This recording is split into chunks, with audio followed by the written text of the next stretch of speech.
नमस्कार दोस्तों, आज हम बात करेंगे चंद्रमा की। कुंडली में चंद्रमा का प्रभाव जातक के मन पर पड़ता है और यही मन ही समस्याओं का कारण है।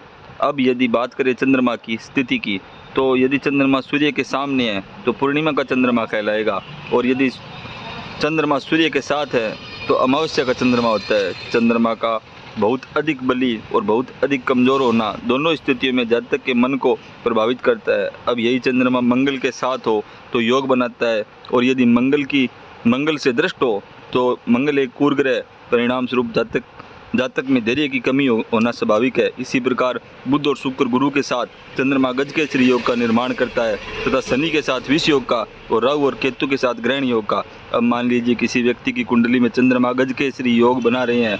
अब या तो ये बुध के सम्मुख हो या गुरु या शुक्र के सम्मुख होकर के गजकेसरी योग का निर्माण कर रहे हैं, लेकिन ये चंद्रमा पीड़ित अर्थात कहीं से उन पर शनि की दृष्टि पड़ रही हो अथवा राहु या केतु की फलस्वरूप पूरी कुंडली का विश्लेषण यहीं पर बदल जाएगा। इसी से सिद्ध होता है कि पूरी कुंडली पर सबसे ज़्यादा चंद्रमा की पकड़ है और सबसे ज़्यादा चंद्रमा प्रभावित करता है, तो वो एकमात्र ग्रह चंद्रमा ही है। उदाहरण के लिए कुंडली में जो सबसे महान राजयोग है वह गजकेसरी योग है। इस योग के रहते जातक बड़ा ही सुखद जीवन व्यतीत करता है, लेकिन यदि चंद्रमा पर शनि अथवा राहु और केतु की दृष्टि हुई तो इन योगों के बावजूद आपकी स्थिति ही ऐसी होगी, हर मामले में टेंशन होगी। चंद्रमा पर शनि की दृष्टि है तो आपको मानसिक अशांति हद से ज़्यादा होगी। हर काम में आपको भय बना रहेगा कहीं काम बनते बनते बिगड़ न जाए। आप गौर कीजिए, यदि आपके है तो निश्चित ही आपके साथ ऐसा ही होता होगा। इसी प्रकार चंद्रमा ग्रहण से ग्रसित है तो यही परिस्थिति रहेगी। इन सब परिस्थितियों का एक ही सार है कि कुंडली में कितने भी राजयोग हो, परंतु यदि चंद्रमा तनिक भी पीड़ित है तो कितनी भी भौतिक वस्तुएं आपके पास हो, व्यक्ति उन वस्तुओं का भोग नहीं कर पाएगा।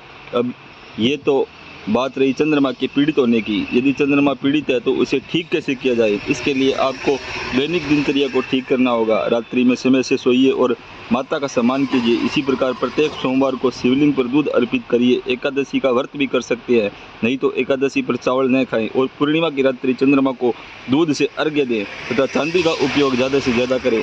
चांदी के पात्र में जल पीना प्रारंभ कर दीजिए। इसी प्रकार चांदी का कड़ा धारण करके भी आप श्रेष्ठ फल ले सकते हैं, और किसी योग्य ज्योतिष से परामर्श लेकर मोती रत्न भी धारण किया जा सकता है। और कोई ऐसी नदी जो समुद्र से मिल रही हो, ऐसी नदी में स्नान करके भी लाभ प्राप्त कर सकते हैं तथा ऐसी जगह सोइए जहां पर चंद्रमा की रोशनी आप पर सीधी पड़ती रहे। इससे भी चंद्रमा जनित समस्याओं से मुक्ति मिलती है।